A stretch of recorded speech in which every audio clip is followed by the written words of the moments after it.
Olá! Falar de violência é sempre um tema sensível e que deve ser discutido com maior gravidade quando envolve a prática de crimes violentos ou sexuais contra crianças e adolescentes. Devemos lembrar que a Constituição Federal afirma que é dever e prioridade absoluta da família, da sociedade e do Estado colocá-los a salvo de toda forma de negligência, discriminação, exploração, violência, crueldade e opressão.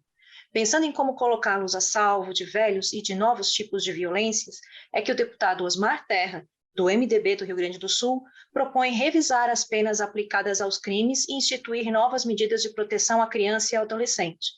Deputado, seja muito bem-vindo. Vamos conversar sobre a sua proposta?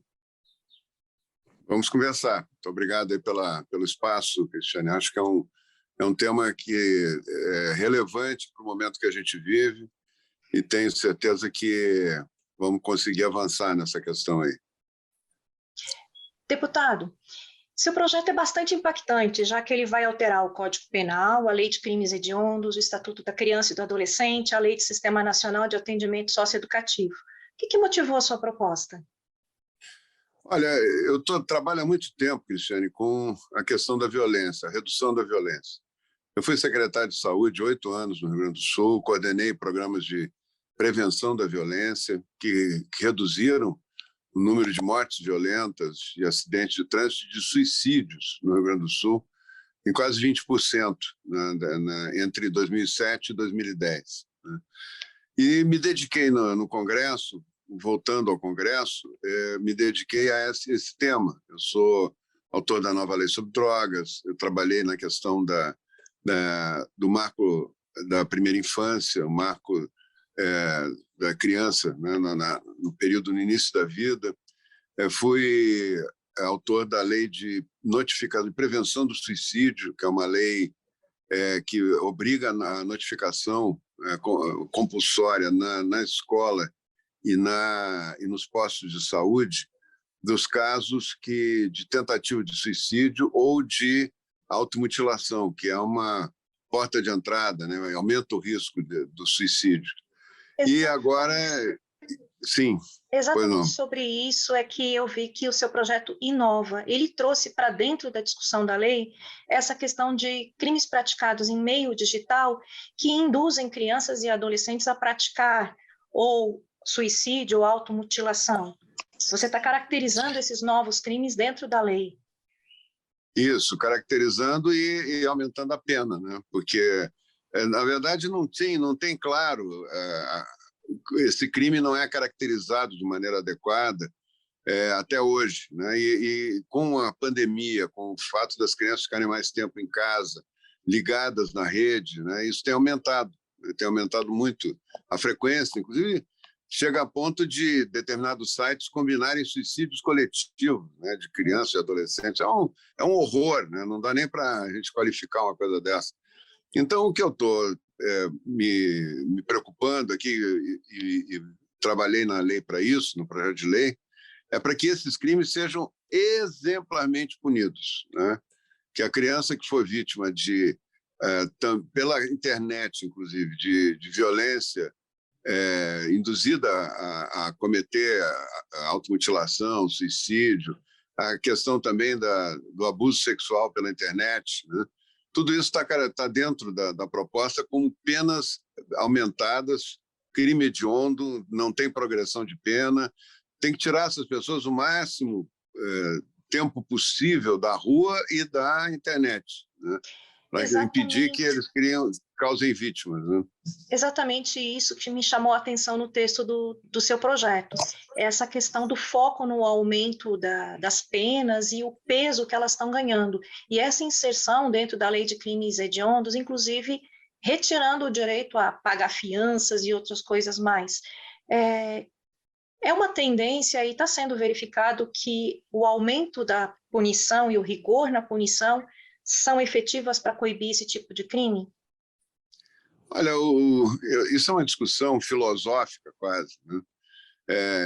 Eu lido com isso há muito tempo, esse debate, né? E eu posso dizer que os modelos que funcionam, os exemplos que nós temos no mundo que funcionam, são exemplos de rigor contra a violência.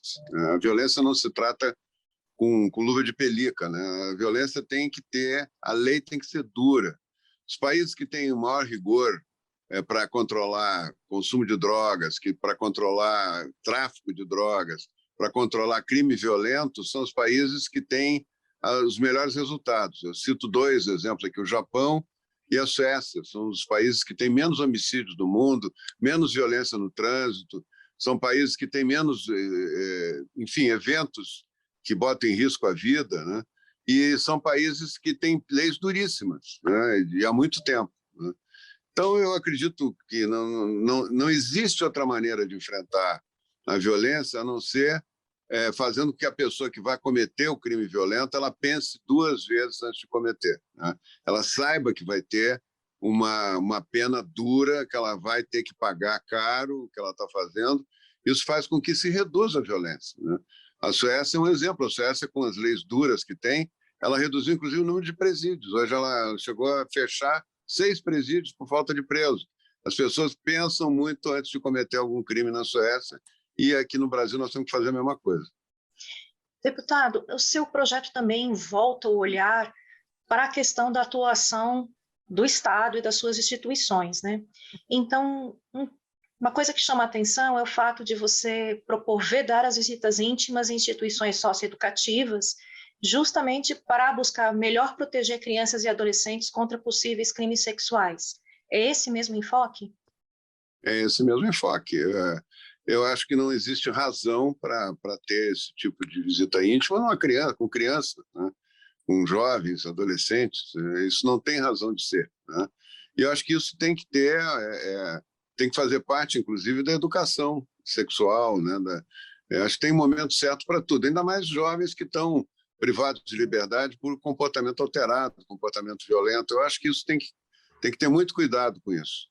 O risco de comportamento violento ele aumenta quanto menor é a idade da pessoa envolvida, né? Se sabe hoje que os danos que a violência contra a criança, principalmente a criança pequena, nos primeiros anos de vida, os danos que são cometidos contra essa criança repercutem a vida inteira dela. Ela tende a ter um comportamento agressivo também, tende a diminuir o controle de impulsos, né? Isso é visível, inclusive, através de exames até de neuroimagem. O cérebro se altera, né? A partir da violência. A violência causa um dano, não só o dano físico, né? Mas causa o estresse tóxico na criança, né? A criança fica tensa, fica muito angustiada por longo tempo. Isso faz com que a hidrocortisona, outros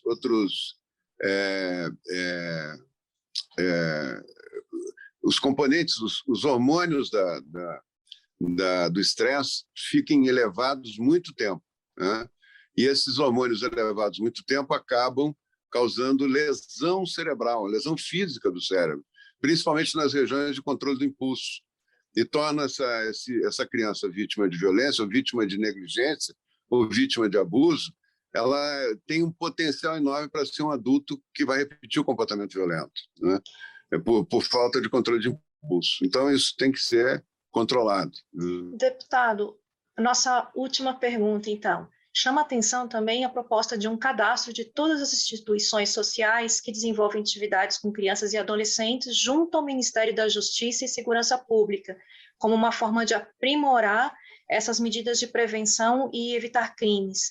Como é que vai funcionar essa questão do cadastro e qual é o impacto que ele vai ter dentro do funcionamento desse sistema?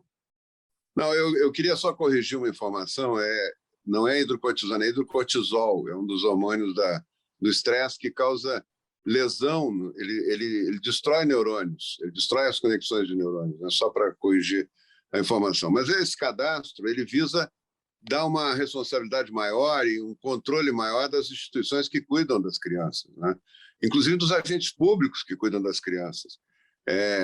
Talvez uma das piores formas de violência é a pessoa se esconder atrás de um cargo, uma função pública, para cometer crimes contra as crianças. Então, de todos os tipos, desde o crime sexual até o crime de ação violenta. Então, é importante que se saiba quem são as pessoas, se tenha uma capacidade de coordenar e de ter um controle maior dessas instituições. Deputado, muito obrigada pela sua participação e desejo muito sucesso aí com a proposta. Eu que agradeço. Um grande abraço, muito obrigado. E a você de casa, muito obrigada pela sua audiência e até o próximo Palavra Aberta.